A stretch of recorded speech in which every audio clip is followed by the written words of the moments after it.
el Rey de Reyes, que es Jesucristo, Rey de los Reyes. ¿Dónde aparece en la Biblia que Pedro es el Papa?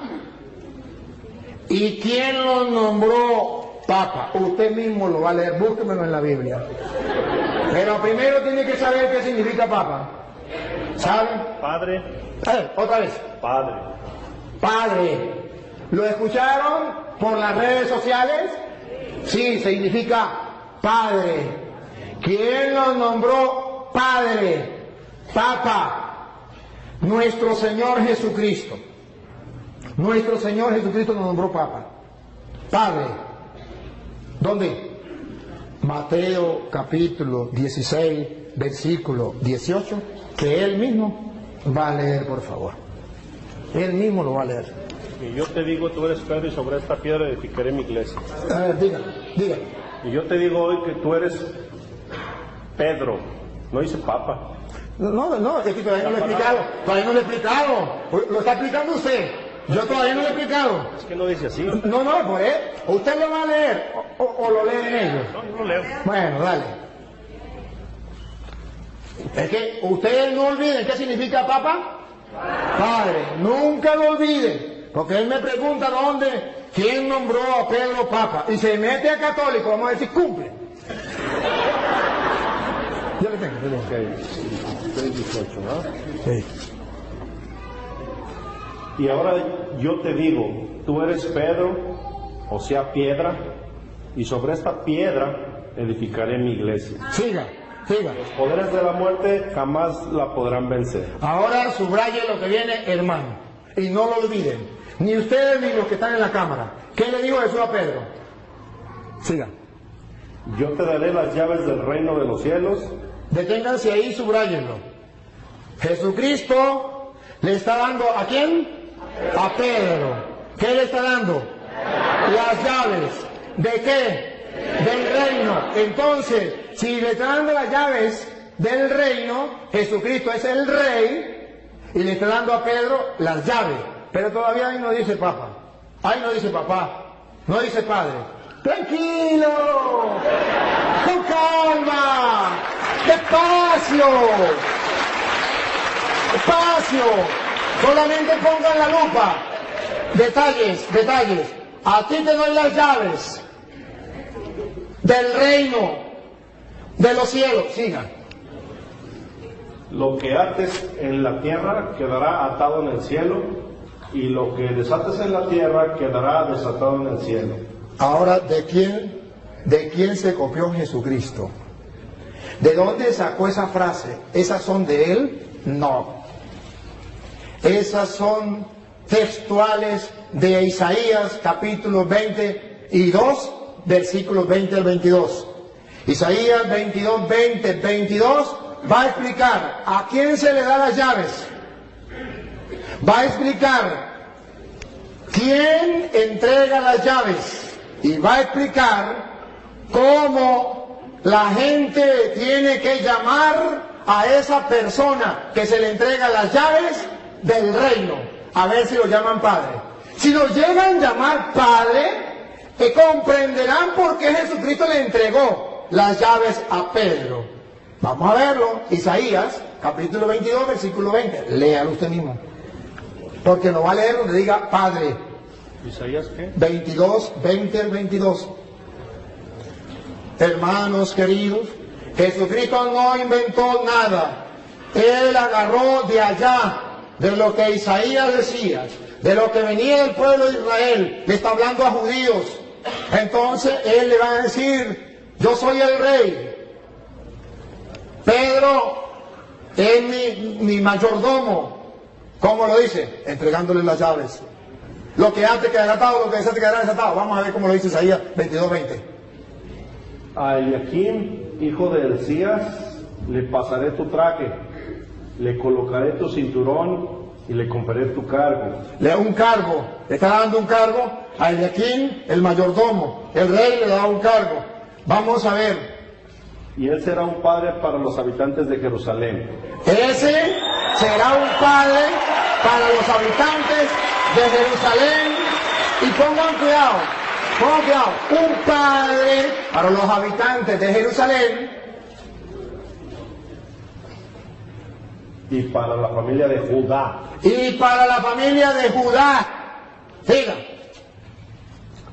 Pondré en sus manos la llave de la casa de David. ¿Por qué Jesucristo pone la llave en las manos de Pedro? Porque el rey colocaba en manos del mayordomo las llaves. ¿Y cómo lo llamaban? Los súbditos del rey. Padre, todos los súbditos del rey, los que no eran súbditos, los que eran enemigos del rey, no lo llamaban padre.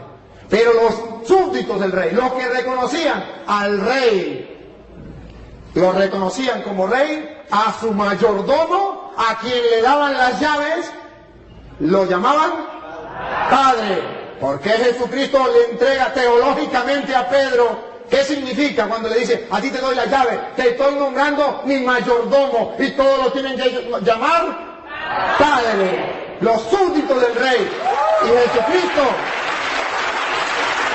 es el rey, pero no de la casa de David terrena. La casa de David significaba el pueblo de Israel, sino del reino de los cielos. Y a Pedro lo nombró jefe. Y entonces, escuche lo que sigue. Escuchen lo que sigue para que ustedes se den cuenta. Exactamente lo que hacía un rey, lo hace Cristo. Él es el rey. Y lo que hace un mayordomo, lo hace Pedro. Y como la gente trataba al mayordomo, nosotros tratamos a Pedro. Dale. Colgarán. ¿A ti te doy las llaves? Estamos en... Sí, en Isaías. Isaías todavía. Ajá. Lo último que leyó. A ti te pondré en tus manos la llave de la casa de David. Cuando él abra, nadie podrá cerrar. Y cuando cierre, nadie podrá abrir. Exactamente lo que Jesús le dijo a Pedro. A ti te doy la llave del reino de los cielos. Lo que ates quedará atado. Lo que desates quedará desatado. Ciertamente, esto es para aquellos que busquen la verdad y que busquen encontrar en la Sagrada Escritura las razones por las cuales la Iglesia Católica tiene el Papa. Si usted me pregunta a mí, yo se lo explico y le doy una razón bíblica y teológica por qué Pedro es el jefe, el papá, el padre de todos los que son súbditos del Rey de Reyes, que es Jesucristo, Rey de los Reyes. Muchas veces me he encontrado con sacerdotes sinceros que están buscando veras a Dios y me dicen, señor Alducin, Pedro fue el primer papa. Y yo les contesto y les digo, esto es absurdo históricamente, eclesiásticamente y etimológicamente. ¿Qué quiere usted decir, señor Alducin? Que si Pedro hubiera sido el primer papa, ¿quién fue el segundo? Porque damas y caballeros y hermanos católicos, durante 500 años no hubo tal cosa como papa. Si hubiera sido la idea de la sucesión apostólica, los mismos apóstoles hubieran nombrado a un jefe o un pontífice máximo de la Iglesia Católica. Pero en 500 años, damas y caballeros, en 500 años había dos obispos, el obispo de Constantinopla y el obispo de Alejandría. Y durante 500 años no hubo tal cosa como que todo el poder residiera en una sola persona. Esto fue un invento de hombres que quisieron comenzar a usar el poder y hacer negocio con el cristianismo. En el año 445 al año 500 después de Jesucristo, el obispo de Roma, acuérdense que había dos obispos, fue declarado jefe supremo de la Iglesia Occidental. En el año 502 se le declaró al sumo pontífice romano que él no podía ser juzgado por ningún tribunal terrenal, por ningún gobierno ni por ninguna iglesia. Él era el jefe supremo sin poder equivocarse jamás. En el año 510 se elevó a un hombre a la posición de un dios. En el año 1870 se declara por fin, bajo dogma de fe, en el año 1870, la infalibilidad papal. Esto significa que el Papa diga lo que diga, se considera ex cátedra, o sea, que es la voz de Dios. Y si alguien no acepta lo que el Papa ha dicho, es excomulgado. La palabra excomunión significa ser condenado, sin ir al purgatorio eternamente en las llamas del infierno. La Iglesia de Roma, vuelvo a repetir, enseña actualmente que Pedro fue el primer papa y que por lo tanto ellos, o sea los papas, le suceden oficialmente. Pero sin embargo, en esta mañana vamos a comenzar con el catolicismo y a ver qué cosa enseña Roma y a ver qué cosa enseña la Biblia. Vean Deuteronomio capítulo 32. Y vamos a demostrar en esta mañana que no solamente en el Nuevo Testamento, sino que también en el Antiguo Testamento, la roca siempre ha sido Jesucristo y nunca Pedro el apóstol. Después examinaremos ese pasaje que usan donde Cristo le dice: tú eres Pedro y sobre esa roca edificaré mi iglesia.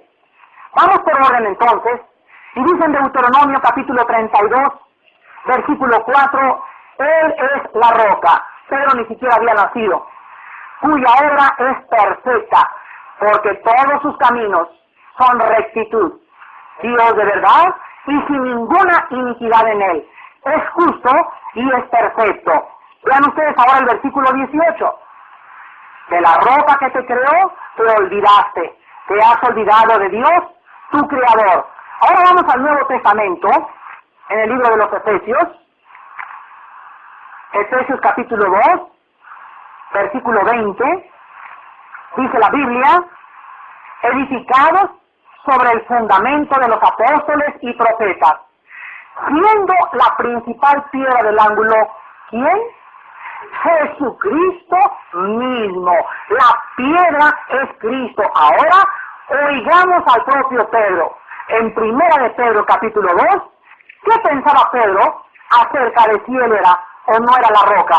Escuchemos de los labios y de la pluma del apóstol Pedro. Primera de Pedro capítulo 2, del 4 al 7. Pedro escribe y dice: acercándonos a él, ¿qué cosa? Piedra viva, desechada ciertamente por los hombres, mas para Dios escogida y preciosa. Vosotros también, como piedras vivas, sean edificados como casa espiritual y sacerdocio santo, para ofrecer sacrificios espirituales aceptables a Dios por medio de Jesucristo. Por lo cual también contiene la Escritura: he aquí pongo en Sion la principal piedra del ángulo, escogida, preciosa, y el que creyere en ella no será avergonzado. Para vosotros, pues, los que creéis, él es precioso, pero para los que no creen, escuchen, la piedra que los edificadores desecharon ha venido a ser la cabeza del ángulo. Es muy clara entonces la enseñanza en las Sagradas Escrituras acerca de quién es la piedra. Pero viene entonces ese pasaje en Mateo, donde Cristo le dice a Pedro: tú eres Petros y sobre esta Petra edificaré mi iglesia. Si nosotros, amigos católicos o personas que me escuchan, no comprendemos el original griego, vamos a tener problemas muy graves. Y si tú agarras este pasaje y construyes toda la doctrina del papado en un versículo sin tomar en cuenta Deuteronomio, ni Efesios, ni Primera de Pedro, te conviertes en un hereje. Un hereje es la persona que infla o saca desproporcionadamente la verdad de su contexto original. Entonces las herejías tienen siempre algo de verdad. ¿Qué significaba cuando Cristo se le acercó a Pedro y le dijo: tú eres Petros? La palabra Petros en el griego es piedra chiquita.